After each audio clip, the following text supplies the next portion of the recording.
Live from New York, this is the Harvey Hour. Happy December, everybody. My name's Nathan Harvey. As always, I'm joined alongside my dad, Stephen Harvey. How are you doing today on this Friday? Happy it's Friday, as always. Yeah.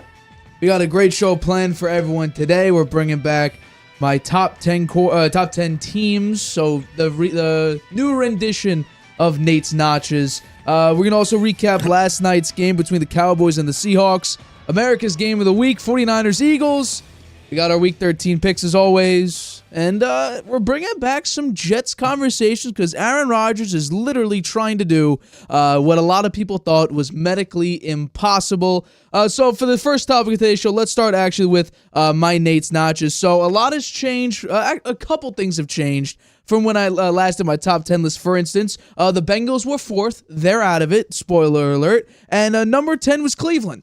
They're also out of it. By the way, for those who don't know, Cleveland will be starting Joe Flacco this Sunday, which should be interesting to see. But let's start with the number 10 team, I think, which is number 10. For me, it's the Denver Broncos. Now, this team started off horrible. I think everyone can understand that this team was absolutely god-awful, especially that 50-point loss against Miami early in the season. But currently, they have the longest active winning streak at 5 games. And in that 5-game winning streak, they beat Cleveland with that phenomenal defense, KC with Patrick Mahomes, and Buffalo, who I understand Buffalo's having a little bit of a down year right now. But they're still Buffalo. Josh Allen, Stephon Diggs, that pretty good defense. Right now, they lead the league in takeaways with 22, and 21 of those 22 takeaways have come within the last 8 games, so their defense has picked up sort of going into the later half of the year. Russell Wilson, I'm going to be the first one to tell you, I was completely wrong. This is not just a blip. It is more of a trend, it is a blip. It's not more of a trend because of the fact right now we're seeing glimpses of what Russell Wilson used to look like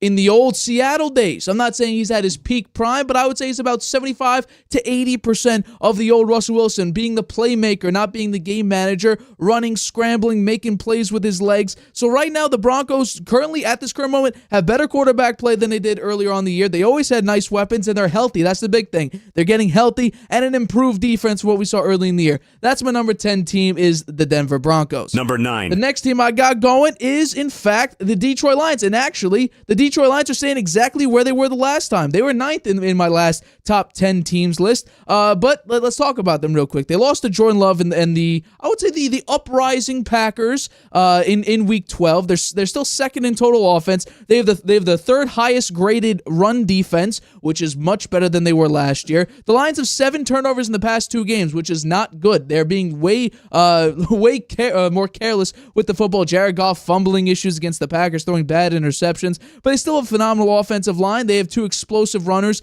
in Jahmyr Gibbs and David Montgomery, who with the Lions, with that good offensive line, compared to what he had with the Chicago Bears the previous seasons, it's much, much better. But I don't love the back end of their defense, and that was a problem last season. They had the 32nd ranked secondary, and this season it looks better. It's not as big of a problem, but it definitely is still looking like a serious issue. Number 8. My next best team, the number 8 team, is the Houston Texans. They were previously not ranked in my top 10 best teams, but take a look at it. Right now, the Texans' story is the offense and it's the coaching. They have a first-time head coach in DeMeco Ryans, a first-time offensive coordinator. They have a potential MVP in C.J. Stroud. They're 6th in total offense. Nico Collins, Tank Dell, Dalton Schultz. They have 17 combined touchdowns, which is absolutely insane, especially, I think Cowboys fans know how crucial Dalton Schultz was to their offense last season. Nico Collins and Tank Dell.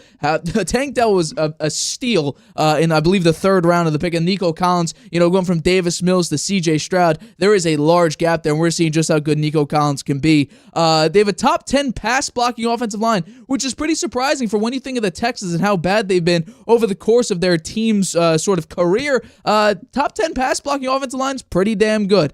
Their defense, however, they have a top 10 run defense, which is very, very surprising, but I think they're performing much better than expected, especially with the rookie quarterback, with a first-time head coach, and with that first-time offensive play caller. So the Texans are my number 8 team. Number 7. Number 7 is the Miami Dolphins. They move up one spot. They were previously 8th. I believe a month ago. I believe it was November 3rd I did this. They move up one spot. They still have the top offense in the league, the best passing offense, the second best rushing offense. They have the best red zone percentage disadvantage offensively. They're 7th in total defense, which is a little bit surprising, but it's because they're not playing top-tier talent most of their games anyway. They have 9 takeaways in 5 games, which is pretty crucial for them, especially going up against really bad teams, able to capitalize, turning the ball over and scoring especially. But I think the big question here going into the back half of the season, the back quarter of the season, the final 3 games, home against the Cowboys, at Ravens, and home against the Bills. If they go 0-3, I think they're going to be first-round exits. I don't think they're going to be the number one. They're obviously not going to be the number 1 seed in the AFC, so they won't get the bye. And I really think because the AFC is stronger than the NFC, and I would say if the Texans get that 7 or the 6 or the 7 spot, and the Dolphins have to play them, I may pick the Texans to win that game just because against good teams, the Dolphins shrink. So I'm a little bit nervous about them, but I do have them as my number 7 team. Still the best offense in the league statistically, but I am worried about them playing against good teams and them definitely falling way, way too short. The next one. Number 6. Number 6, the Jacksonville Jaguars, they aren't moving. They were 6th last time. They've won 7 of the last 8 games. They were absolutely murdered by a very, very frustrated San Francisco 49ers team that got healthy. So I think a lot of people, I think including myself, were like, whoa, what's going on? Are the Jaguars falling off a little bit? Not really. I just think because the 49ers were healthy, they were mad that they lost the previous 3 games and in horrible fashion. Defense giving up a bunch of points. The offense only being able to score 17 points a game. Personally, I don't know how many teams could beat the 49ers at that current moment. Coming off a bye, they lose the previous 3 games in horrible fashion. They were ticked off and they absolutely murdered the Jacksonville Jaguars. So I don't know how many teams could beat the 49ers in that situation. Right now, they are 3rd in takeaways this season. So the defense isn't great, but it's taking the ball away, which is massive, giving Trevor Lawrence and this offense second chance after second chance after second chance if they have trouble scoring. The defense and offensive line is definitely suspect for me. I don't think it's playing up to the level. I mean, we take a look at the Kansas City game. They couldn't score in the red zone. They couldn't score really at all. They couldn't move the line of scrimmage. They really couldn't do anything against a Chiefs defense, which was pretty good at the time. But we've seen, teams sort of expose the Chiefs a little bit. So I have a little bit of pause there. Their defense is okay. Taking the ball away is good, but if the offense can't score,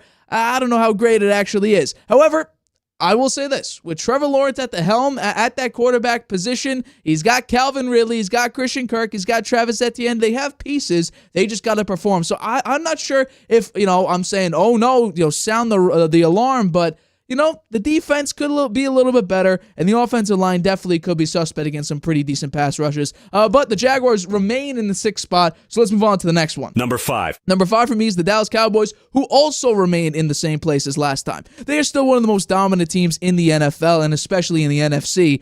Dak, I know a lot of people don't like Dak, and I think a lot of Giants fans absolutely hate Dak, and Eagles fans, anyone in the NFC East really hates the Cowboys, and I think just America hates the Cowboys just because they're America's team and they got a big brand. However, I think we can now say Dak Prescott is at least a top 5 quarterback in the league this year. Maybe even top 3. You could definitely make that argument. He's playing absolutely phenomenally. In the last 6 games, he has 1,600 yards, 16 touchdowns, only 1 interception. That's massive because what we saw in training camp was he's turning the ball over a lot, which gave a lot of people pause, like, oh no, is the interception version of Dak Prescott. He led the league in interceptions last year in 12 games. That was a huge problem. This season, it's a complete 180, and I think we got to credit that to not only Dak Prescott just getting, his wits about him. Mike McCarthy, we have to remember in the offseason, he said he's taking over play calling, and Dak and CD and this entire offense look much better. The defense is absolutely incredible. But once again, I'm a little bit nervous. We're going to talk about this in the next topic, but I'm a little nervous after that Seahawks win because of the fact that the Seahawks put up 35 points against this defense with Geno Smith, and the Seahawks recently haven't looked really good at all. So it's a little bit of pause, but a promising note of that game was in adversity, they were able to persevere and get the win. That's something because the Seahawks were at the moment that they were playing, they had a winning record. They're 500 now, but the Dallas Cowboys beat a team with a winning record, which is big. Deron Bland, phenomenal defensive back for them this season, broke the NFL record of pick sixes. He got another interception against the Seahawks. He's playing well throughout the year. CeeDee Lamb. I don't think a lot of people would say, oh yeah, he's definitely one of the top, like putting him in the Tyreek Hill, Stephon Diggs, Devontae Adams. I think we need to seriously consider that. He's playing phenomenally this year. Definitely a number 1 receiver. Richard Sherman doesn't think so. However, this season I think we're kind of seeing, CeeDee Lamb is pretty damn good. Let's move on to the next one, which is Number 4. Number 4, I got the Kansas City Chiefs. They moved down a spot. They were previously number 3, and this is coming off a win, which is interesting. But for the first time in a very, very long time, the Chiefs scored a second-half point, which is absolutely incredible because it was against the Raiders, who aren't a very good team. They were interesting, especially with Antonio Pierce as the head coach, and the team seemingly started to play much better. They're also, I'll say this right now, in the game against the Raiders, this was also the third time all year that they put up 30 or more. So could this be the uprising Chiefs where they start dominating and putting up 30 points and 30 points and 30 points consistently? I got no idea, but what I do know is this offense does not look as dominant as years past. Maybe it's because Travis Kelce is getting old and he's feeling his injuries and feeling the pain of getting hit because of his increasing age. Is it because they don't have Tyreek Hill? Is it because they have an extremely young wide receiver core? I think it's a combination of all of those things. But this is the first time in 5 games they also didn't give the ball away. They had a horrible turnover game against the Denver Broncos that cost them that game, and they couldn't get anything going. Mahomes was terrible in that game. So they're starting to pull it together a little bit in the back quarter of the season. Rashee Rice, a young receiver, he looks like a budding star for the Chiefs. He looks incredible. He's one of the highest graded rookies according to PFF. So I think this might be the beginning. I'm not entirely sure I'm going to need to see them against the Packers because for some reason a lot of people are picking the Packers to either win or cover.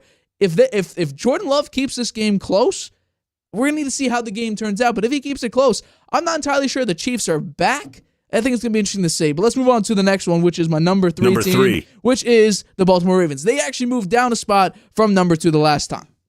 So right now they're 7th in total offense, 2nd in total defense. They're third in the red zone offensively and 1st in the red zone defensively. So they're scoring touchdowns and holding teams to field goals. That's massive because for a team like this, they choke double-digit fourth quarter leads like nobody else does. And that's scary.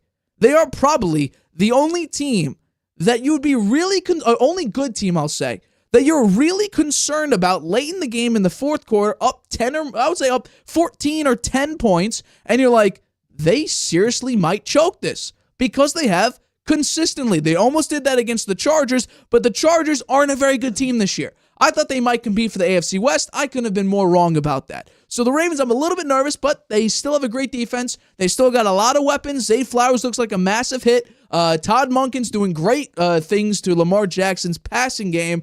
I love the way the Ravens look. They take a slight hit from going from number 2 to number 3 because that defense I am mortified with because 2 weeks ago, they almost cost the game to the Chargers. And that Chargers defense, by the way, without Mark Andrews, the Ravens could slip even more. That Chargers defense held the Ravens to it was really 13 points. Zay Flowers ran it in late in that game to bring it up to 20-10, but in reality, that offense, they look lost out there. So that's all I'll say. The Baltimore Ravens are number 3. Now we're in the top 2. Number 2. Number 2 is the Philadelphia Eagles. They were previously my number 1 team about a month ago. This team had 4 very, very rough and hard-fought wins in the past 4 games. The Commanders, Cowboys, Chiefs, and Buffalo Bills. That last 3-game stretch between Cowboys, Chiefs, and Bills, those are very, very impressive because those are hard-hitting teams with great defenses, and some like the Cowboys and the Bills. I'm not going to put the Chiefs as a top-tier offense quite yet, but at the moment, the Buffalo Bills and the Cowboys were phenomenal offenses. They fought through adversity in each one of those games. However, before I get to the negative, I'll say this about Jalen Hurts. He's been incredible in the second half, especially when trailing. I'm gonna bring up the numbers a little bit later on in the show when we talk about the 49ers and Eagles. He is one of the best, if not the best quarterback this season when trailing or tied in the second half. He has been absolutely incredible. However, there's a huge but. In these past 4 games, they have been outgained in each of those games. The offense doesn't look great. The defense is getting cooked. We showed it before. I'm going to bring it up later on in the show as well. But the defensive numbers, they are not good. Like they're bottom 10 in the league, sometimes bottom 3 in the league in giving up yards and giving up points and yards per play. I'm not entirely sold on this team. They are great, and I love the fact that they're fighting through adversity. I mean, it's been absolutely incredible what they could do. But at some point in the season, they're going to need to give way and at least show a little bit of fatigue. They haven't. I thought they would in the Bills game. They almost did. The defense got absolutely torched. And let's be real. Let's be real for a second. If it wasn't for maybe one of the worst drops in NFL history, Marquez Valdez-Scantling dropping a beautifully thrown ball from Patrick Mahomes, they would have lost that game. What about in the Bills game? If Gabe Davis and Josh Allen were on the same page late in that game, I believe it was in overtime, they just throw it. He was wide open, Gabe Davis. The ball went right. Gabe Davis went left. That would have been a touchdown. Bills win. So it might be a different story that we're talking about right now. Could have been 2-2 in the past 4 games, but they got off. They're 4-0. So I got to give them their flowers for the time being. The Eagles are fighting hard, and I respect that. But the number one team, which I'm sure we're going to discuss a lot about later on in the show, is number 1. The San Francisco 49ers. When healthy, this is the best team in the NFL. But that's the big asterisk. When this team is healthy. That is my only concern with this team, is health. When this team is unhealthy, and we saw that for 3 games where CMC and Debo were banged up, the defense was dealing with a couple injuries, Trent Williams was out, the team looked horrible. Only putting up 17 points a game and giving up 30-point game after 30-point game after 30-point game. It was bad. However, they have this one guy named Christian McCaffrey. He has 22 regular season starts. He has 26 total touchdowns. That is absurd. More than 1 touchdown a game. The offense, Debo Samuel, George Kittle, Brandon Ayuk, Christian McCaffrey, Elijah Mitchell, Trent Williams. This team is loaded offensively. If you want to put in Brock Purdy, put Brock Purdy in there. This team is loaded offensively. There is no gap to this team. The offensive line may be, it's not as great as it has been in the past, but it's still an above-average offensive line. I mean, Purdy's getting the ball out to open receivers. Sometimes he throws it to a receiver on a simple, 5-10-yard route. There's nobody within the TV screen of him. I mean, these guys are getting so wide open. I'm pretty sure I could throw the ball to some of these receivers. But once again, my only concern is health. Because if you put this team up, I really don't think anyone, if the 49ers are healthy, I really don't think any team could beat them. I mean, think about it. You take a look at some of the games they played. The first loss that Brock Purdy had in the regular season was because the 49ers were unhealthy. And they lost 3 straight games because of it. In the regular season, when Brock Purdy and this entire team is healthy, I'm pretty sure, I got to look at the numbers. I might be wrong, but I'm pretty sure the 49ers are undefeated. I'm going to bring you in now. I want to know what your reaction is to my top 10 teams list. I think you make some very good points. I think your analysis is very accurate. The only question mark I have is whether the Eagles are 1 and the 49ers are 2. Right. And we'll know this weekend because they're playing one another. Right. It should be a great game. I'm going to be watching that one. The Eagles against the Bills. Excellent game. What a game. What a game. Overtime game. The Eagles tied it up with that 59-yard field goal. They have a great kicker, and it was raining out. I mean, that was a tough kick to make. And he made it. He made that kick. And Jalen Hurts playing somewhat hurt and with a knee injury. He's a tough guy and playing very well. He's favored to win the MVP this year. He is. Yeah. So the 49ers are loaded with talent, as you said. When they're banged up, they don't play as well. If they stay healthy, I think they have a good shot at being in the Super Bowl. And I do think that the San Francisco Eagles is probably the NFC championship game. Yeah, it could very well be that. So I'm looking forward to the game on Sunday. So otherwise, I think you're spot on with your picks there. I thought because we ripped on the Broncos all season. I thought you may have a problem with me putting the Broncos at 10. No, they've been playing really well. I mean, they I'm trying to think who would I put at the 10th spot besides them. I think a lot of people would think the Bills maybe, but they've I don't think so. They've been losing games. Right. And they're 6-6 now. They may not even make the playoffs. I think it's going to be a very, very uphill battle for them to even make the playoffs. So, yeah. I think some people think Sean McDermott will get fired if they don't make the playoffs? There's an insider report saying that his job and most of the staff's jobs are safe, which I find interesting. I don't think Joe Brady is going to be the OC next season. He might be. I have no idea. But if Ben Johnson is out there or Kellen Moore is available, I'd get one of them. Because then that saves Sean McDermott's job. But yeah, no. I think the Lions are a huge. I love the Lions. I love the passion. They're proving me right because I said they'd win the NFC North. Winning that first playoff game, I'm not sold on that anymore. No, the way Jared Goff's been playing the last few weeks. And especially turns the ball over too much. They didn't win on now. Thanksgiving. Come on. Yeah. That's supposed to be their game. It's tradition. The Lions on Thanksgiving Day. Even when they're terrible, they usually play well on Thanksgiving. Right. They muffed it. Yeah. They lost Goff, that game. several fumbles, horrible play. I mean, they played poor the whole game, really. Right. I'm a little bit nervous because if the Lions play the Seahawks, they played them the past 2 years, a very, very high-scoring game. They lost both those games.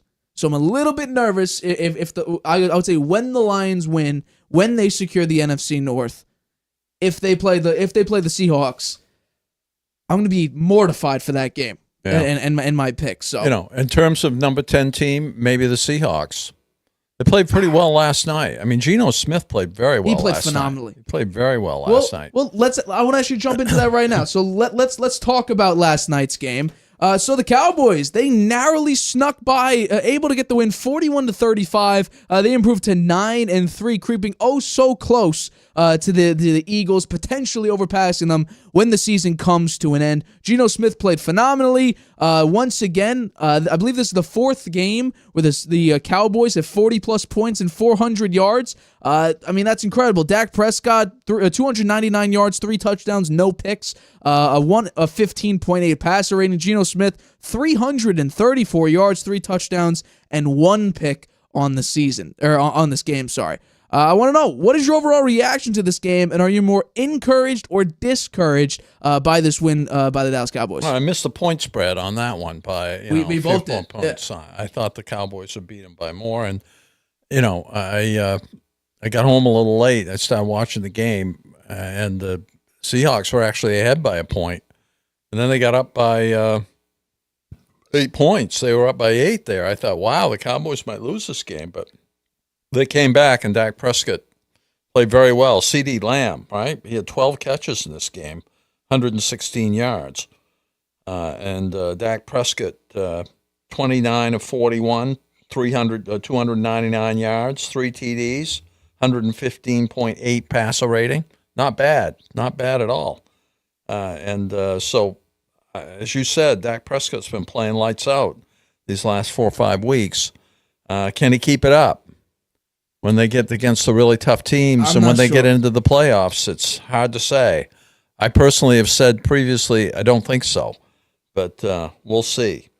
And I think on the Seahawks side of the ball, the guy I like a lot on the Seahawks is Metcalf, right? Yeah. Last night he had 6 receptions, 134 yards, and 3 TDs. Huh? That's not a bad game for a guy. Not at all. And he could have been a Patriot. And I just... I can't forgive the Patriots for not drafting him. They could have had him. Well, if you remember that draft, they drafted N'Keal Harry. Yeah, they had Can you believe that? They had the 64th pick in the second round, so it was the last pick in the second round. They traded that to the Seahawks, and that was DK Metcalf. Yeah, terrible. Pretty crazy. Terrible. Gee. Yeah. So it was a great game last night. I enjoyed it, and I think the Seahawks are a little better than their record shows. They're 6-6 now. They played some tough teams. They got to watch out for the Rams. The Rams are breathing down their throat, down their neck now. Right? The Rams win this weekend, then they will be tied with the Seahawks. Yep. And who has the tiebreaker there? Have the Seahawks beat them? I'm looking at that right now. The Rams beat them twice. Really? Yeah. Wow. So they would be dropped to third place. They would drop third place. Yeah. The Rams would probably drop out of the play. Aren't they the 7th seed right now? I think they're tied with the Vikings. I don't know the exact seeding, but they would drop out of the playoffs. A lot of parity in the NFL this year. I absolutely love it. Yeah. I'll say this right now, and I ripped on him. I was mentioned that I rip on this guy, Deron Bland, especially last season against the 49ers. He got absolutely smoked in that playoff game. This season he's been playing much, much better. Against DK Metcalf in this game, he went back to being, what his last name says, pretty bland. He got cooked. He got targeted 12 times, allowed 8 catches, 169 yards, and 2 touchdowns. A majority of that, DK Metcalf. Had 3 catches on Deron Bland, 108 yards, and 2 touchdowns. Got smoked by him. Absolutely smoked by him. And not only that, there was an opportunity, actually, for another touchdown to be added if the Jackson Smith and Jigba, if that was a catch, if that was ruled a catch, because it was a great route, great throw by Geno. He couldn't hold in for the touchdown. that would have also added another touchdown to Ron Bland's defensive performance. However, he was getting cooked basically all game. Late in that game, he comes in with a pretty crucial interception, and that's what's impressive about these top-tier cornerbacks and defensive backs, and really just top-tier players, whoever and wherever. Fighting through adversity. If you're having a bad game, how do you bounce back? That shows integrity. That shows motivation, high motor. Doesn't affect you mentally. That's what the elite players do. If you're having a terrible game, how does it affect you mentally? Can you bounce back from it? And DaRon Bland did, at least in this game. But Dak Prescott, by the way, we talk about, who had better, who played better. Geno Smith is actually a higher graded quarterback according to Pro Football Focus in this game. He had an 82.8 compared to Dak Prescott's 77.6. For me, I'm discouraged. I'm very, very discouraged by this game. Because this defense is supposed to be really good. Micah Parsons and Stephon Gilmore, DaRon Bland breaking NFL history records with pick sixes. And Geno Smith and a slipping Seahawks team cooked them. Geno Smith had 6 big-time throws. 6. I think Dak Prescott had 2, maybe even 1. I'll bring up the actual number. The actual number is 2. Geno Smith was the more pressured quarterback, and he was able to perform under pressure significantly better than Dak Prescott was. But that being said, both these quarterbacks had great games. Dak Prescott didn't have a turnover. He played very, very effectively. When the pocket was kept clean, he had 76% completion percentage, 244 yards, and 3 touchdowns, no picks. Dak had a great game. Geno Smith just outplayed him. The Seahawks defense, it didn't generate the same pressure that the Dallas Cowboys defense had, but still, Geno Smith, underneath that pressure, the offensive line got cooked basically all game. I was very, very impressed with Geno Smith. However, I will say this. A lot of people were saying that this is a trap game for the Cowboys. They wouldn't put all in. And I kind of see that now. It almost was. It sort of felt like a trap game. Yeah. So when I take a look at this game, I'm not encouraged by the Seahawks, but I am discouraged with the Cowboys because this team had a winning record at the time. I agree with you on the Dallas defense for most of the game, but near the end there, they were dominant. At the end, the last drive, they got at Geno. Geno, he could not. He didn't have the time. They were on him. He threw the ball away a couple of times. Yeah. And on the last throw, Micah Parsons was unblocked. Yeah. How do you Micah Parsons have a free hit on the quarterback? Yeah. You can't let that happen. So for me, like I said again, I was encouraged, or I was not encouraged by the Seahawks. I was discouraged by the Cowboys defense because of the fact that this slipping Seahawks team did a number on this Dallas Cowboy defense. So I'm not entirely sure what this says for the Cowboys yet. We'll have to wait and see. But right now, because I'll say this, the Seahawks, at the time, they weren't terrible. They were 6-5, but they were slipping. They had a winning record. The Cowboys beat a team with a winning record. I think they've had the third weakest strength of schedule victory so far this season. So to be able to beat a team with a winning record, fight through that adversity, come up late with some big-time throws. A lot of people ripping on that there was like a minute 50 left, and Mike McCarthy decided to pass the ball. I'll say, you know what? They were doing a good enough job throwing the ball all game. I don't hate that decision. It's a 3rd and 3, but what I would have done is run it on 4th down or throw it on 4th down. Create that 4th down play. Don't kick the field goal. Try to put them away. So I don't love that fact, but I'll say this.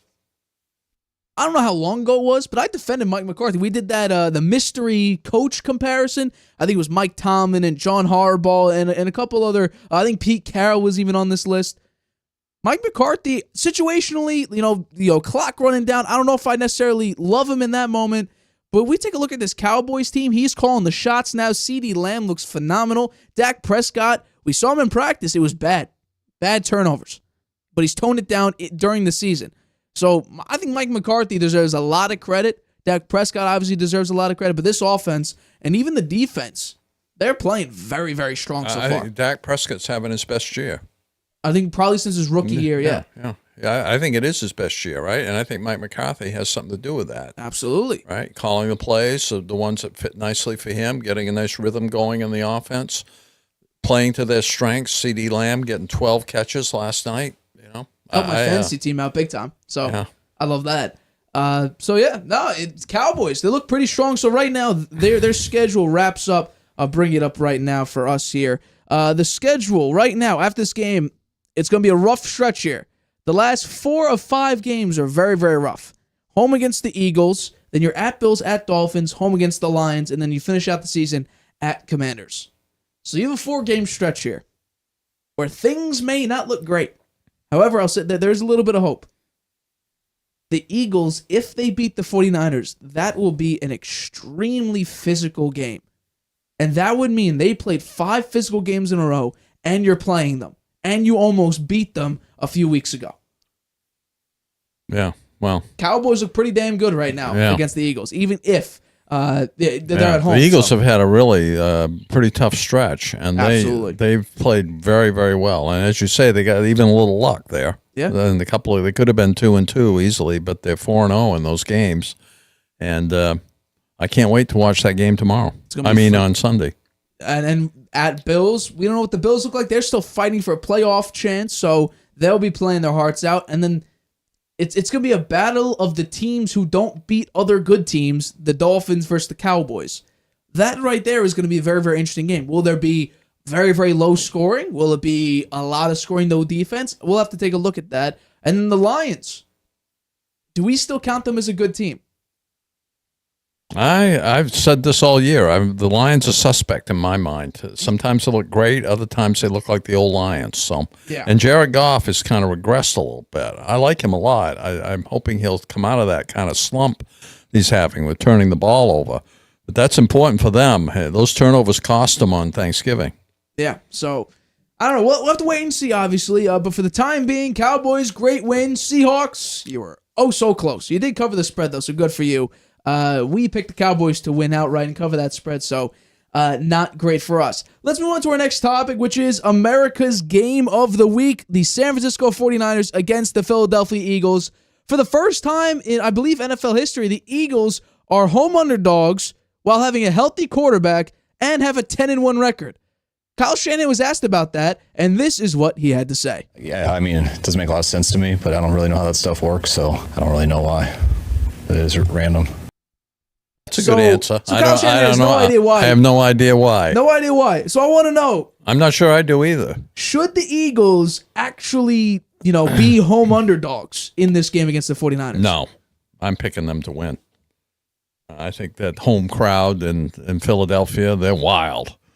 And I think that helps the Eagles a lot. And I think the 49ers, who lost to the Eagles in the NFC championship game last year because Brock Purdy got hurt, this is be an interesting game to watch with Purdy in there for the whole game, whether the 49ers can beat them. But I like the Eagles at home. I think they're a savvy team. They've come back from being behind in the fourth quarter several times now against very good teams and found ways to win. They find a way to win. They've only lost one game this season. To the Jets. I think that to the Jets, which is crazy. I mean, they weren't ready to play. They just figured we're just going to go in there and roll over the Jets, and it didn't happen. But so I'm looking forward to the game. I think it will be very close, and I'm looking for the Eagles to pull it out. Well, there's a little bit stat-wise, I'm nervous because what the 49ers are bad at, the Eagles and especially Jalen Hurts are great at. Look at this number here. In the second half, when trailing or tied, Brock Purdy is one of the worst quarterbacks in that scenario. Jalen Hurts, you take a look at the numbers there. He's phenomenal. It's amazing. So Brock Purdy, completion percentage, 58.2, 2 touchdowns, 5 picks, a 60.8 passer rating. Jalen Hurts, on the other hand, 68% completion percentage, 10 touchdowns, no picks, 140 passer rating. He's absolutely insane. However, this is where I'm loving the 49ers. Because take a look at this. We brought this up on Tuesday. The Philadelphia Eagles defense so far this season has not been great. And the 49ers play the best with the lead. They play terrible when trailing. And guess what?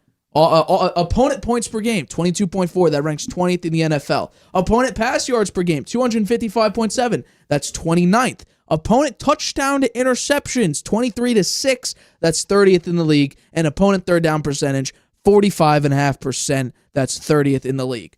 So what I would do if I'm the 49ers, if you win the toss, take the ball. Do not defer. Because what that means is, if it's either tied or you're trailing entering that second half, The game is in Nick Sirianni and Jalen Hurts' hands, and stat-wise, you're screwed. Because Jalen Hurts is going to play much better than he does in the first half. We just take a look at it. He ran it once, I think, against the Bills in that first half. I think he ran it 10 times in the second half. So the Eagles rely much more on him, and he's able to make those big-time plays.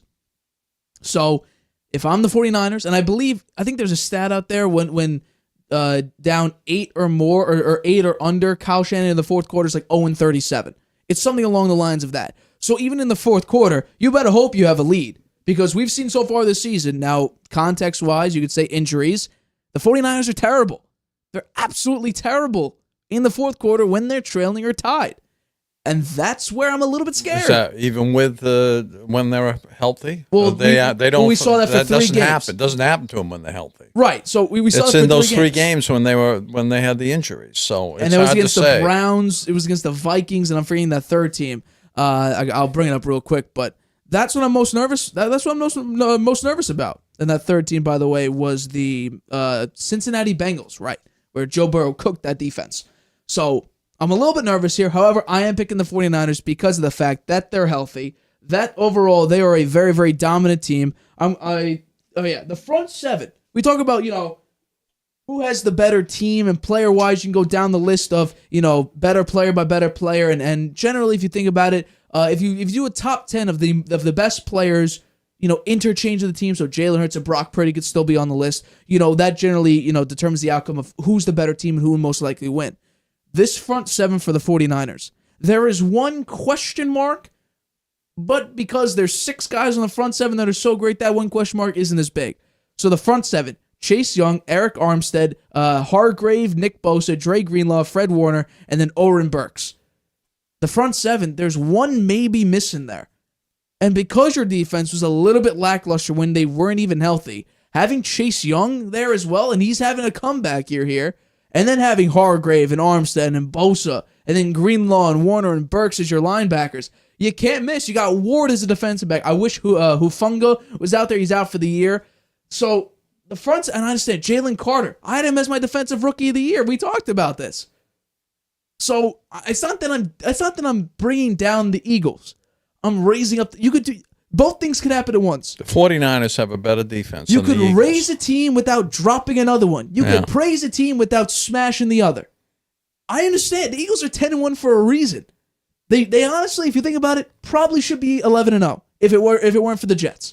It's amazing. They lost to the Jets. Jalen Hurts had a horrible game in that. Yeah, it was bad. However, I just think the 49ers are healthy. And recent memory, I could be completely wrong, but I really feel if the team is healthy top to bottom, I'm like 100% sure in the regular season, and maybe because Purdy got hurt against the Eagles in the playoff game, I think Purdy's undefeated. Yeah. I think this team is undefeated. I think the 49ers have a little extra oomph in this game because they lost to them in the NFC Champions. Yeah. It's a rematch, yeah. Well, and if we take a look at the rematches, if we take a look at it, it was the Chiefs and the Eagles in the Super Bowl. The loser of the Super Bowl won in the regular season. So the Eagles and the 49ers, they played the NFC Championship game. Eagles won in the championship game. It's 49ers time to shine. And the Eagles played that game at home, right? That game was at home last year. Yeah. So here we are again. Same setup. Yeah. So I'm picking the 49ers. Do I love the pick? Kind of, actually. Yeah. Kind of, because this team is healthy, top to bottom. It's better. If the main core people, Debo, Kittle, CMC, which I doubt CMC, but Trent Williams, if any one of those players gets banged up or out for the game, I'm going to be screwed because the depth of the 49ers is a massive. They're not a deep team. They're a very, very top-heavy team. It's surprising the Eagles have done so well and only lost one game when the defense is really it's not good. It's ranked pretty low They're in some 19th categories. in total defense. Yeah. Meanwhile, the 49ers are 3rd in total offense and 5th in total defense. They've given up the fewest points so far this season. The Eagles have that intangible something that they know how to win. So we'll see what happens on Sunday. They've got an intangible, Nate. They've come back. They've been behind. I think it's Jalen Hurts. There's been a lot of adversity. They almost lost to the Commanders. Yeah. Right? The Commanders Twice. came out. They had a really good game. The Eagles still found a way to win. So I mean, absolutely. I think they're going to do that again on Sunday, but we'll see. I might be wrong. Well, think about this. They almost lost to the Commanders twice. They were able to pull out both those wins. Then they play right now in the past 5 games. The Dolphins, Commanders, Cowboys, Chiefs, Bills, and then you go up against the 49ers, the Cowboys. You're playing 7 straight very tough games. And I'll make a prediction right now because I got ripped in the fact that we didn't give, or at least I didn't give the Eagles any respect. Meanwhile, I picked them to win the Super Bowl last year and make the NFC Championship game, at least the NFC Championship game next year. I'll say this right now. If the Eagles somehow go 7-0, so if they win the next 2 games against the 49ers and the Cowboys, I'll make a prediction in Week 13. They're winning the Super Bowl. Because they're playing the toughest NFC and some of the toughest AFC teams. And they're winning. Yeah. So, as I say, they find a way to win. If they could pull that out, I would maybe bench the rest of my offense and say, we just played 7 really tough games. Rest. Get healthy. Because you need to play them again in the NFC playoff games. And then you need to play the best AFC team, which could be the Chiefs. It could be the Dolphins. It could be the Bills. Maybe. I have no idea. It could be any one of these teams. So they may rest up the next 2 weeks, or the last 2 weeks of the season. You play the Cardinals and the Giants. You may rest up the last 3 weeks. You're playing the Giants, Cardinals, Giants. But this team, if they go 7-0, they're winning the Super Bowl. That's my prediction. Since I didn't give them enough respect, how about that? And it's not the fact that I got called out saying that I don't give them any respect. It's just the fact that they'd beat the Dolphins, who have the best offense, the Commanders, who have given them pause, and they had a pretty decent pass rush at the time. Cowboys, phenomenal defense. Chiefs, they have Patrick Mahomes. And then the Bills, great defense, Josh Allen, Stephon Diggs. Then you go up against the 49ers, who are probably the best roster in the NFL when healthy. Mm-hmm. And then the Cowboys again with the defense. Let me ask you this. And that's at Dallas. If the 49ers beat the Eagles, do you think the 49ers are your Super Bowl team? I would want to see the rematch, because then they'd be 1-1. Yeah. I'd want to see the rematch. So that will be the NFC Championship game probably. Yeah. And then we may be here. It depends. How did the Eagles get to the NFC Championship game? How did the 49ers get to the NFC Championship game? And that'll sort of determine what team I'll pick at that time. So it's all contextual for me. It's all contextual. I don't just go off the dome. You look at it. You look at the scenario. The fact that they beat the Bills was impressive. Now, once again, ball goes right, dude goes left. That's unfortunate for the Bills. Well, however, a win is a win. That's coaching. That's rough. But that's a mental error. That was a mental error. Can't rip on them too much. The Eagles did get the win in that game, but it is 59-yard field goal. Incredible. Kicking is really important when you get in the playoffs. Really good special teams and great kicking game. The Eagles have that. Absolutely. Jake Elliott, tremendous. And I'm not so sure about the 49ers kicking game. Jake Moody, game. You got to be a little bit worried about him. Worried about him. Speaking about kicking, Aubrey, Dallas Cowboys rookie kicker, I believe. The dude is 100% everywhere. He hasn't missed a field goal. Yeah. So I don't know. Guy's crazy. Guy's insane. All right, we're going to take a break, but coming up, Aaron Rodgers, is he coming back to the NFL this season and not even before the season's end in Week 16 potentially? We'll talk about that also. We make our Week 13 picks, and I continue my winning streak of my Harvey Hot End. We'll discuss all that right after this. Whether you're just discovering your voice or taking your show to the next level, you know what the world needs to hear. All you have to do is say it. With Spotify, set up your podcast. Your food podcast. Your mindfulness podcast. Your never thought you'd get this far podcast. And watch those sparks fly. I put a picture of the comment. Drop the episode anywhere people listen. And find out who they're cooking with. Where they're finding inner balance. And why they love your show. You're already a creator. Now you can create, connect, and get paid for your passion with one single free tool. Spotify for podcasters. Talk where the world listens. Using Wi-Fi without NordVPN could mean sharing your private stuff with more people than you think. Stay safe on public Wi-Fi. Get NordVPN's special offer and encrypt your internet connection. NordVPN. Online security starts with a click.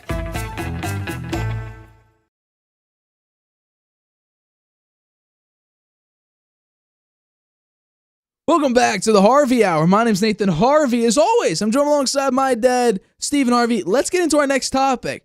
So Aaron Rodgers, we've heard little inklings and we've seen social media posts and different things here and there about Aaron Rodgers potentially making a miraculous comeback to the NFL this season after tearing his Achilles in week 1 on the 4th play of the game, 75 seconds into his Jets tenure against the Bills this season. So Aaron Rodgers, he tried this new method of fixing that Achilles. It seemed to have sped up his rehab a lot. He's about, if he actually does play, he's actually going to cut the rehab time in half. Normally, it's 8 to 12 months. This would mean in 4 months, he'd be basically near 100% or good enough to at least play, medically cleared to play. However, this does come with a little bit of a caveat because it wouldn't make sense for Aaron Rodgers, and he acknowledged this on the Pat McAfee show, wouldn't make a lot of sense for him to come in if the Jets are 4-10 when he comes back. Wouldn't make any sense. So 7-7, 6-8 might be the opportunity for Rodgers to suit up in the number 8 jersey, in the Kelly green or whatever color they wear, and play for the New York Jets as the quarterback this season. I want to know, do you think it's worth the risk for Rodgers to return as the Jets starting quarterback? Absolutely not. No. I think that's ridiculous, and I don't think it's going to happen, actually. I think they're just hyping it. It's a good marketing thing. It generates interest in the fan base and a lot of discussion on shows like ours, and I think that's what it's all about. I see him out there. They showed him out on the practice field. He was pretty gingerly running around. He looked pretty stiff. I don't know. He wasn't really pushing it at all, and whether that will change over the next 2 weeks or not, I don't know. I assume it would. He'll probably get stronger. But unless they've got a chance to make the playoffs, I see no, and even then, I don't see a reason to put him out there, because if he hurts it again, he won't be ready for the next season. So, and it will be a tougher recovery. Why not take the conservative path and be sure that you're ready to go next September? When I take a look at this, there's a lot of questions in play. The first one that comes to my mind was the diagnosis of a complete Achilles tendon tear wrong? Because if you're telling me that this simple speed bridge, which it's called, can go from an 8 to 12 month rehab period in the NFL to 4 months and be medically cleared to play, there has to be an experimental drug Rodgers is keeping, very tightly shut, or his body, the ayahuasca, whatever he's taking, is making his recovery time literally cut the rehab time in half. So I'm not saying the doctors that diagnosed him are completely wrong, but something has to be wrong in that entire situation, or Rodgers is doing something that no one else knows about. Is he this weird, what was it? I forget the name of the, like a potion maker, a shaman, that's what it is. Does he have a shaman that he's reporting to give him all his medicinal outputs or whatnot? I'm not entirely sure. But I agree with you. Why should Rodgers even consider this? Look at their schedule. It's not like they're going to be, sealed, signed, and delivered a playoff team. They played the Falcons this week. Then they're up against C.J. Stroud and the Houston Texans. They got the Dolphins, best offense in the league. Commanders, which would be the game that he's eyeing to come back for. The Week 16 game against the Commanders. They're not playing too poorly. So my guess would be you need to go 3-0. And that means Tim Boyle is going, and that Jets offense is going to need to play better than the Miami Dolphins, who have the best scoring offense in the NFL, or the second scoring offense in the NFL. I don't think it's going to happen. But if you lose that game, would Rodgers come back on a 6-8 team? I have no idea. Is it smart? No, it's not, because I agree with you. He's going to be there next season. And the chances of them being in playoff contention on Christmas Eve are very small. Right. Very small. However, right? They're 4-7 right now, and they've got a tough schedule going forward. Right. However, if some teams that we didn't expect to make the playoffs were what we expected, so that means the Browns and the Steelers, if they were slightly worse and the Bills were slightly better and the Texans, if there were certain situations that the expected outcomes happen and the Jets were 6-8, they'd probably be a playoff team at that point. Because of the fact that the Steelers and the Browns are both 7-4 and in the playoffs, the fact that the Bills have slipped, it creates some opportunity there for the Jets to maybe have an opportunity, especially in the AFC East, to have an opportunity.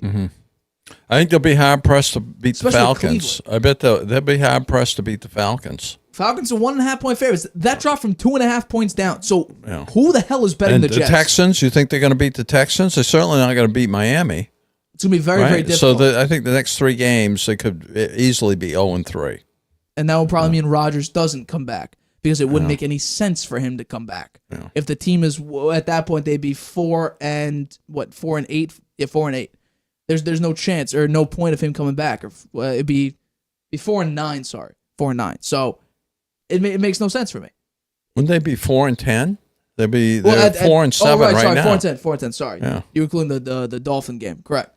So it doesn't make any sense. It really doesn't. So for me, Roger, I don't know. He's limited in practice. They opened up his 21-day window, so that would mean by Christmas Eve or very, very close to that, they would need to activate him at the end of that 21 days, or even before then, because they could activate him, I think, right now if he was healthy enough. At the end of 21 days, if he's not activated, he can't play this season. So I don't know whether or not it's guys, I'm right there, we're that close. Or if it's just Rodgers wanting to be in the spotlight the entire time. I think it's more about the spotlight. Interesting. You know what? I'm going to defend I'm Rodgers not sure it's bit. about him in the spotlight. I think it's more about the Jets team and his embracing the team concept more now, and that's for his image. Try to repair a damaged image when he had in Green Bay as being just a loner, which he actually was. Oh, absolutely. He isolated teammates. Romeo Dobbs said he never got invited to a dinner. I think it's more about that, actually. I think he wants to show people that he really is a team player. Right. And you know what? There's been a lot of discussion about who's the real leader on the Jets. It's him. Right. It's not Salah. Yeah. It's Aaron Rodgers. Everything they've done is to appease Rodgers. Yeah. Alan Lazar, you got Nat Hackett in there. You got Randall Cobb, who once again, I think he has 3 catches the entire season. Yeah. Wasted roster spot. For some reason, they got McCole Hardman. They got Dalvin Cook. They have a lot of pieces here. Think about it. When Brady wanted pieces, AB, Gronk, they drafted Tristan Wirfs for Brady most likely. They worked. Rodgers, Randall Cobb, Alan Lazard, Nat Hackett, hasn't really panned out very well. Do you think Sean Payton's comments about Nathaniel Hackett have proven to be true? The offense sucks. That's all I got to say about it. Yeah. And supposedly their jobs are safe. Yeah, their jobs are safe until Rodgers retires. Then after next season, after next season, when Rodgers is gone and people realize, Rodgers he was the only reason Nat Hackett could call pretty decent plays. Well, he'll probably be gone, unfortunately. But also say this. Rodgers ripped Mike McCarthy. Or rather, people blame Mike McCarthy for the Packers' lackluster performances. Who's in a better spot now? Matt LaFleur? Rodgers couldn't win in the playoffs, really, with Matt LaFleur. Mike McCarthy goes to Dallas. That team has a huge turnaround. Rodgers is struggling to build talent in New York. I'm just saying, if the Jets aren't great, at the end of this season, when they probably won't be because Rodgers probably doesn't come back. They ain't going to be great. They're not going to be good. Right. But what I'm saying is that next season, if Rodgers will play, most likely, I'll probably give it a 95% chance. And I'm predicting they're not great. I think they might go 9 and 8. Potentially, I'll need to see their schedule. Who's to say that, Mike McCarthy deserves more credit and less blame for what happened at the end of his Packers run? Rodgers maybe wasn't that great at building talent and eyeing talent for Mike McCarthy to say, hey, I want that guy. Yeah, well, maybe that's true. That's all I got to say. Do you think the Jets will draft a quarterback in this draft? 100% they should. I think they will. Zach Wilson for sure isn't the answer, but guess what? I'll give him this. He's mature enough to not complain or not, leak something about a source close to Zach Wilson says he's frustrated with his playing role or whatever. No, he's taking it like an adult. He's the backup to Tim Boyle. He hasn't played very well. He took a backseat to Aaron Rodgers. I respect the kid. Yeah, well, his play isn't great, but as a person, he learned from his simple no answer that New York ripped him for. His chances of being a starter in the NFL are pretty slim going forward, I think. He could be a backup. Right. I think he's got enough talent to be a backup, but he makes so many mental mistakes. Right. That's the problem with him. I'll say this. He's got the talent. He's got an arm. He's got the mobility. 100%, and he's a good athlete, but he just he makes too many mental mistakes. I'll say this about, we're not talking about it this week. Is Mac Jones now the worst quarterback in that draft? Zach Wilson's more mature. Justin Fields seems better playing-wise. I'd say it's a toss-up between Zach Wilson and... Trey Lance is the worst because he doesn't play. Yeah. Trey Lance is the worst. But out of the quarterbacks that play... Actually... Maturity-wise... Actually, I'd say it wound up being a pretty poor draft, right? So Zach Wilson's not good. Trevor Mac Jones is not good. Trevor Lawrence is the only one. Right. Really, who's good. Justin Fields is improving, but it's the Bears who, in their entire history, they're one of, if not the oldest team in the NFL. They've never had a 4,000-yard passer. 4,000 yards. The only team in NFL history not have a 4,000-yard passer. And Justin Fields, I think, is too mobile enough to sit back in the pocket and throw for 4,000 yards. He might if he has a phenomenal Maybe when year. he gets older. That's what I'm saying. Yeah, if he sits back in the pocket. Look at Lamar. Lamar's you got to get the right offense coordinator then. Yeah. Todd Monken's done wonders for developing his passing game. So, I don't know. We'll obviously have to wait and see how the Jets do. Rodgers, we both say, you're not playing this year. Sorry, buddy. Let's move on to our next topic. We make these picks every single week, our Week 13 picks. We had a pretty okay, not great, but not terrible week last week. So let's begin with my picks of the week. Let's start. So the Cowboys, they were able to beat the Seattle Seahawks, but did not cover the spread. That defense looked very, very torchable, so that gave me definitely some little bit of pause saying, are the Cowboys good? I don't know, but they did fight through adversity and were able to get the victory over a team at the time who had a winning record. Let's get into Sunday's games. The first one, we got Dolphins at Commanders. Dolphins favored by 9.5 on the road, and I'll take them straight up to win this game and cover, just because number one offense going against a Commanders team that showed a little bit of promise in the middle part of the season. Sam Howell throwing for a bunch of yards. I think he's still leading the league in passing yards this season, which I guarantee you nobody predicted to happen, but it has happened. But I will take the Dolphins to win and cover the point spread outright. This team is too good offensively. The defense is slowly improving. Mike McDaniel's created one of the best offensive schemes I think we've ever seen, or at least that we've seen in a very, very long time. So I'll take the Dolphins to win and cover. The next one, Colts at Titans. Titans home underdogs against the Colts, and that sets up a beautiful story for Mike Vrabel. Mike Vrabel, one of, if not the best, head coaches as a home underdog, and this fits in perfectly to the narrative, and I'm taking them to win outright. The Colts, they haven't looked great. Gardner Minshew is interesting, but I would say the Titans defense, I think they do a number on this Colts team. Also, Derrick Henry. I feel like Derrick Henry gets a lot of yards in this game. Will Levis, he didn't look great against the Panthers, but it was interesting. It wasn't horrible. It was just good enough to win. But would it be good enough to beat the Colts? I'm going to say, yeah, it will be. So I'll take the Titans to win outright and obviously cover the plus 1.5 point spread. Next one, Falcons at Jets. This point spread yesterday was minus 2.5 Falcons. Now it's minus 1.5 Falcons. I don't know who the hell is betting the Jets, but I for sure am not. The Jets are one of the worst run defenses in the league. Now, overall, their defense is pretty good because they have Sauce Gardner and DJ Reed. But against the run, they're 31st in the league. What do the Falcons do a tremendous job at? Running the football. Currently this season, they're the fourth best rushing team in the NFL. I'm going to take the Jets to lose this game, Falcons to win, in a very, very ugly, low-scoring, and very clock-managed game by the Falcons. Bijan Robinson, he was, at least for me, I picked him to be the offensive rookie of the year. It doesn't look like he's going to be, but they have a number of great talents offensively to run the football. Desmond Ridder, the quarterback, while he's not a great quarterback throwing the football, he has 4 rushing touchdowns this season. What about Tyler Algier? He's got 466 yards and 3 touchdowns. What about Bijan Robinson? 703 yards, 3 touchdowns. I'll take the Falcons to win this on the road, cover the 1.5 point spread. This is going to be an ugly game regardless of who wins it, but I'll take the running team to manage the clock and control this game through and through. I'll take the Falcons to win. The next one, Cardinals at Steelers. What's surprising is, if you took a look at the box score of this game and just look at the total yard comparison in the Steelers game last week, you would think the Steelers crushed them. This is the first time in like 58 games that the Steelers had 400-plus total yards, and they put up 16 points.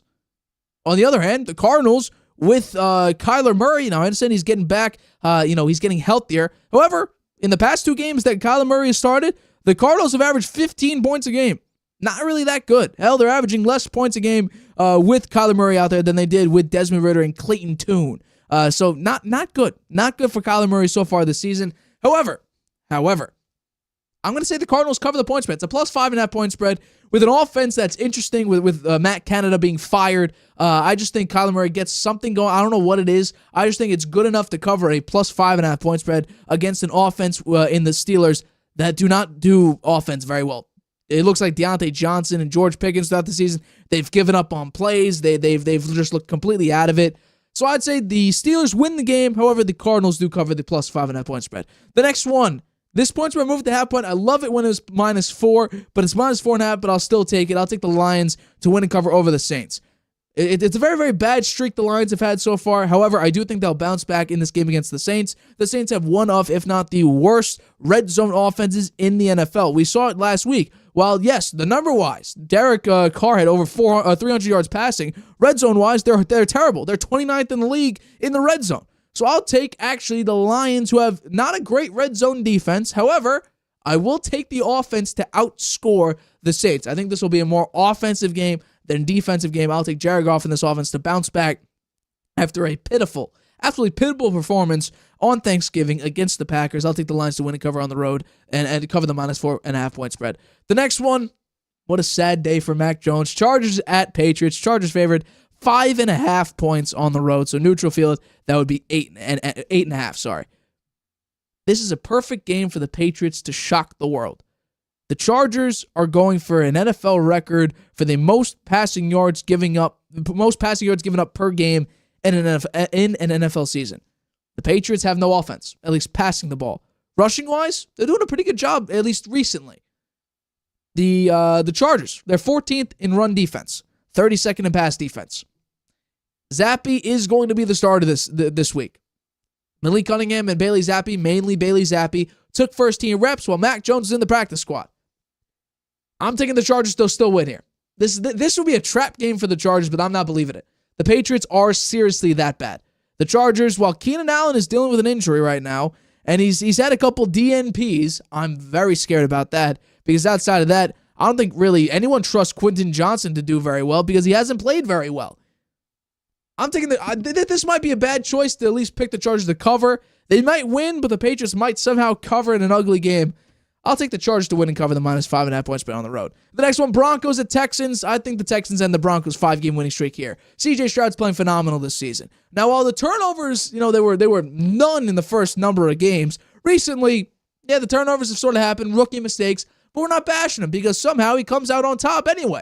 That's the surprising part. That's how good CJ Stroud is. So I'll take CJ Stroud and this offense to overtake the Denver Broncos. I'm a little bit nervous just because of the fact that the Broncos offense, they're running the ball much better. Russell Wilson's becoming a playmaker, not so much of a game manager as he was last season, or he was trying to make plays last season and they were absolutely falling flat on their face because of it. But I'm going to take the Texans to pull out with a very, very nice win and cover the -3.5 points. I loved it when it was -3, but it's -3.5, so I'll still swallow the 3.5. Next one, Panthers at Buccaneers. I saw a lot of people picking the Panthers to at least cover this point spread, but I'm not. This might be one of the only times. I don't think I picked Baker Mayfield to win a lot of games this season, but I'll pick him to win this season. There's been a lot of unfortunalities when it comes to the Tampa Bay Buccaneers this season, but this time I think the Bucs get it together in this game and come out on top with a win against the Panthers.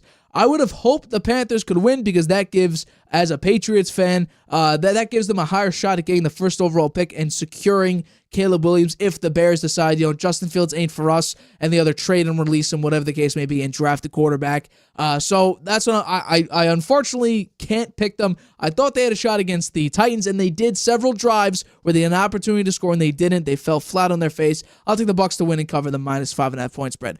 The next one, 49ers at Eagles. The 49ers are favored on the road, -2.5, and I'll actually take it. If it was -3, I might pick the Eagles just for that push, but I will take the 49ers to win, by a field goal. I'm saying this is a very, very close and high-scoring game. I don't think the defense is really going to be a factor in this game, really. I think it's going to be a high-scoring game because the Bills and the Eagles both had pretty good defenses. The Eagles are a little bit lackluster this season, but they still had pretty solid defenses, and they still put up a decent amount of points. Same thing with the Cowboys and the Eagles. I think that game was 28-23. That's not a low-scoring game, but that's not an incredibly high-scoring game. I think this might be on the higher end of the middle scoring system, so 30 points probably. 31 points would be the high end for this game, but I'll take the 49ers to win.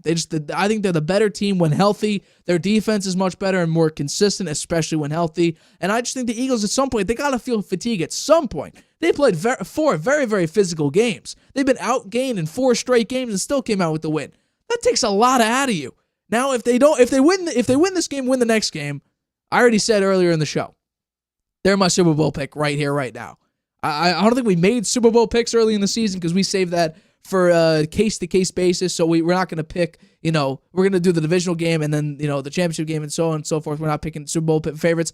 But if the Eagles win in the next 2 weeks, they're my Super Bowl pick through and through. So, however, I'm still picking the 49ers to win and cover the point spread because I believe that the better team when healthy. So that is my pick. The next one is the Browns at the Rams, and I will take the Rams to win and cover the minus 3.5 point spread strictly because of the fact that this team is getting going. They're doing very, very well recently. Also, Joe Flacco is going to be the starting quarterback for the Cleveland Browns in this game.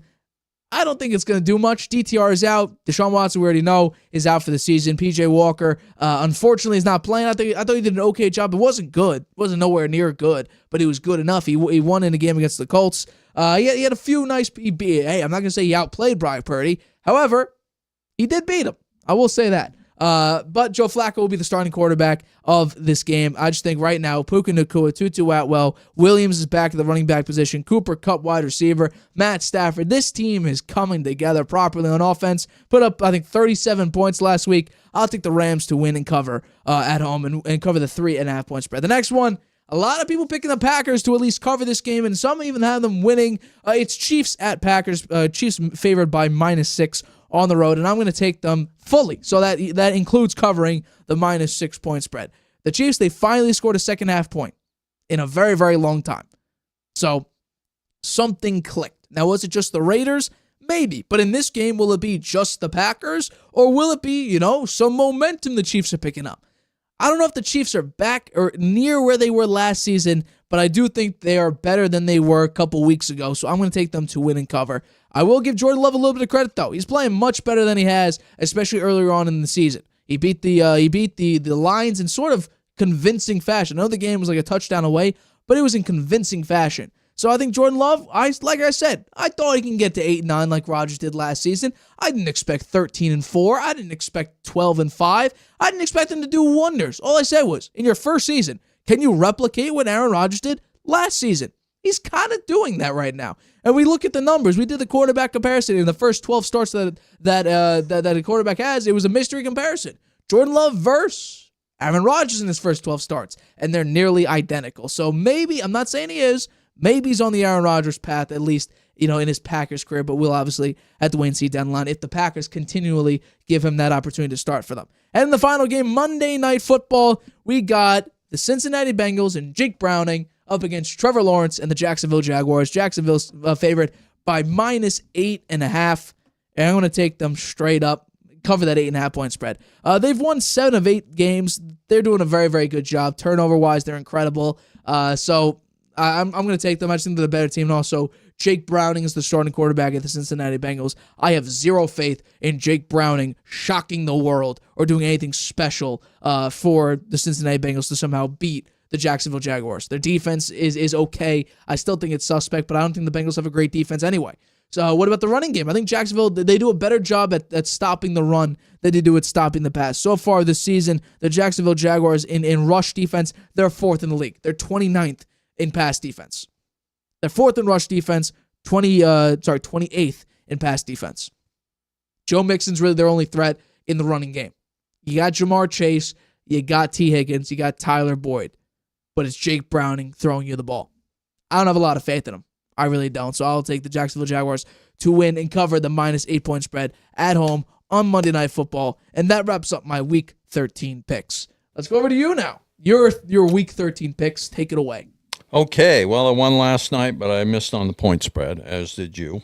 And Seahawks played well and better than we expected.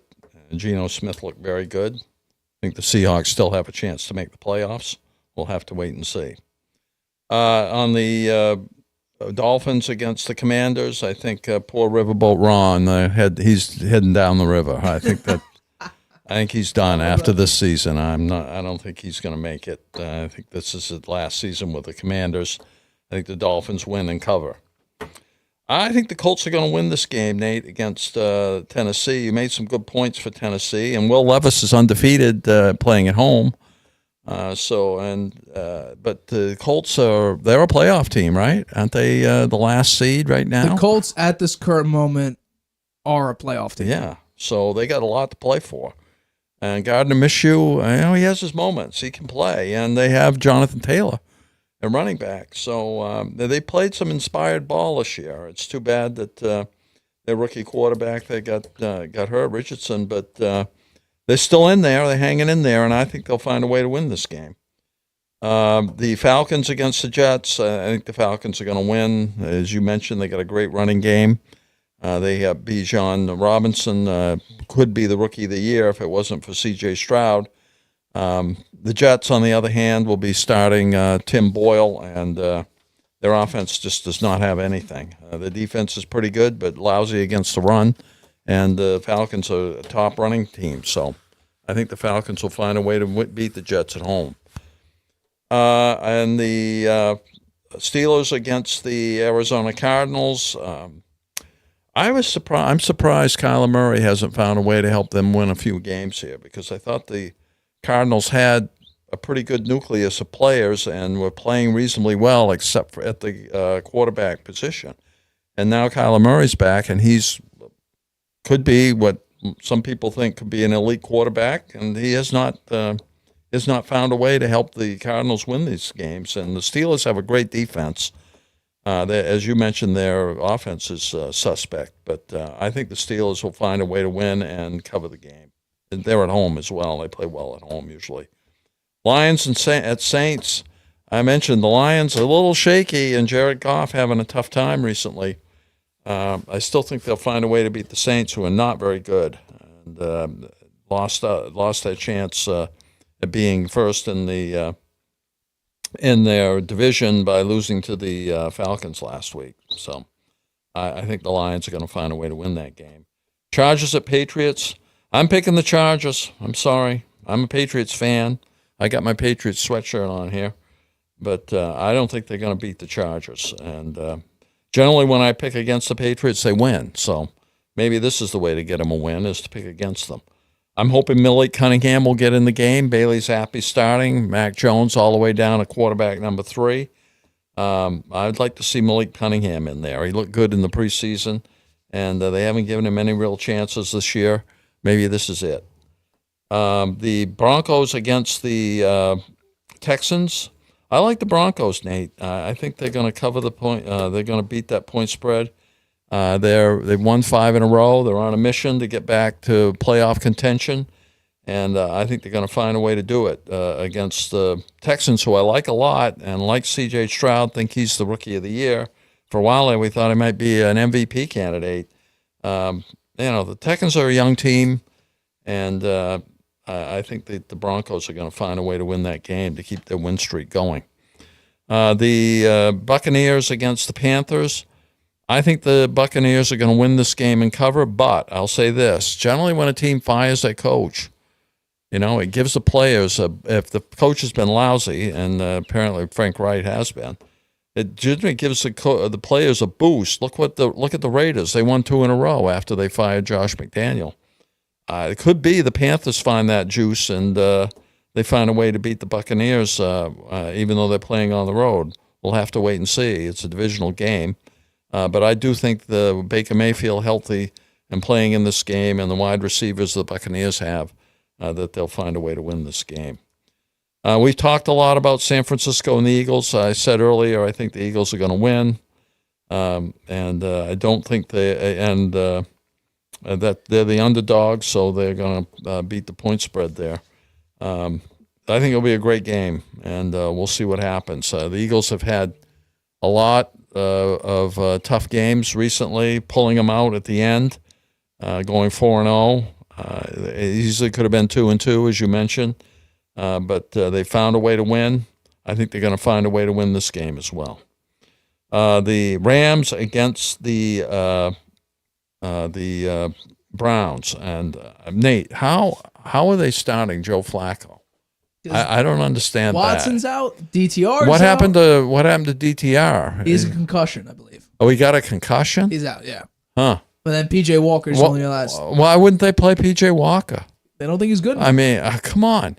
I mean, Joe Flacco now is geriatric out there.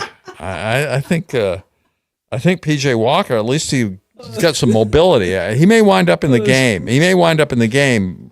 When Joe Flacco played last year with the Jets, man, he was terrible. Terrible. Hold on. I'm going to defend what you said. You loved Joe Flacco last season. I did. I thought he should be in there because in the first 3 games he was good. It was good in the first 3 games, win. but when then he did get in the end, he was terrible. Right, fumbling, terrible. yeah. I mean, I wanted him in there because Zach Wilson was just pitiful. So now he's got his chance. We'll see what he does, but I think the Rams are going to win and cover. The Chiefs against Green Bay. Green Bay at home. Green Bay's been playing a lot better. And Jordan Love, there was some questions about whether the Packers ought to think about drafting a quarterback this year at the end, actually for next year. And you pointed out that Jordan Love's stats are almost equal to what Aaron Rodgers were in his first 12 games. So that's an interesting stat. I think they should give Jordan Love a little more time, and he's been showing lately that he can help them win. So, but they're playing against the Chiefs. The Chiefs are a lot tougher team. I think the Chiefs find a way to win this game on the road, although it'd probably be pretty cold at that game, I would think. The Jaguars against the Bengals. I think the Bengals, Joe Burrow is really important to the Bengals. You can see it now with Browning in there. It's like night and day. And I don't think the Bengals will find a way to win this game, particularly with the Jaguars at home and playing so well. It's a pretty big point spread there, but I do think the Jaguars will cover. And those are my picks, Nate. There we go. All right, so those are Week 13 picks. Hopefully we will come out on top and then have a pretty good week. I mean, I'm going to take a look at it again. You broke your 100 wins in your win-loss. Yeah, but I'm pretty far behind you. I don't think I'm going to catch you. You're not. My win percentage 56% now, and I've slipped on the point spread games a little bit. But I do have 500, a better than 500 record on the point spread, which I don't think I had at this point last year. I'll need to take a look at the. I think I have the numbers somewhere, so I'll take a look at that. But yeah, no, we are doing much better. I think I think win wise, I was better last year than I was right now. I think so. I'm not entirely sure. I would obviously need to look at the You're number. up over 60% wins. I haven't seen the numbers in over a year, or almost a year at this point now, so I'll have to take a look. But it is time every single week, my Harvey Hot Hand. So the Harvey Hot Hand, for those who know, and that's a spoiler, sorry for that. As everyone knows, the Harvey Hot Hand is where I pick the 5 teams, if you're sports betting, to bet on. I went 3-1-1. Thank you for the Bills to choke in the last seconds of that overtime game. Once again, Gabe Davis went left. The ball went right. Could have won that game. Could have pulled out an insane win. I picked the Bills to win outright and cover the +3. I'm still a little bit frustrated over that game. But let's jump into this week's Harvey Hot Hand. I feel okay. Not great about these picks. I feel okay about these picks. But let's start with the first one. You saw the end one, but let's start with the first one so far. Falcons at Jets. So for me, I got the Falcons.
Wraps it up for today's episode of the Harvey Hour. Thank you so much for joining us today. My name is Nathan Harvey. That's my name, Stephen Harvey. We're the Harvey Hour. We got basketball tonight. We got Knicks are playing right now. We got Celtics playing right now. That should be interesting. The in-season tournament, the Celtics barely made it, by the way. If the Magic won, I think, the Celtics would be out of it. Because the Celtics lost to the Magic at the time. So, who knows what happens? Who knows? But there we go. So, thank you for joining. My name is Nathan Harvey. That's my name, Stephen Harvey.